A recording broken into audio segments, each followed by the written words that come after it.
Şulaveridə fəaliyyət göstərən Ağbaba Marketin təşəbbüsü ilə iftar süfrəsi təşkil olunub. Mərasimdə müxtəlif bölgələrdən gələn din xadimləri və digər qonaqlar iştirak ediblər.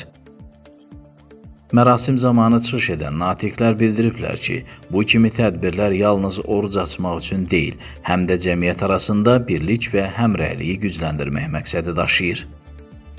İnşallah biz 11 ayın sultanı olan Ramazan ayındayıq, Allahın ayındayıq.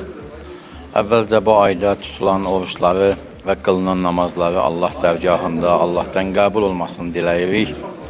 Allah dünyanın hər yerindəki o insanlar ki, oruç tuturlar, onların orucunu, namazını ali dərəcədə qəbul eləsin deyirik. Bugün də bizim Borçalımızın Şulaver elindən olan Ağbaba Market başda ataları Aliyev olmaqla Ruslan İbrahim qardaşlar tərəfindən ki, bugün burada 100 nəfərlik iftar süfrəsi açıldı. Biz xalqımız adından, öz adımızla Aliyev başda olmaqla ataları Ruslana, İbrahimə təşəkkür edirik. Allah mallarına, mülklərinə bərəkət versin.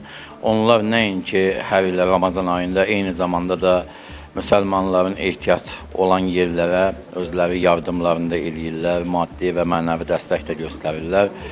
Allah qəbul eləsin deyirik. Allah qazançlarına, mallarına, mülklərinə bərəkət versin.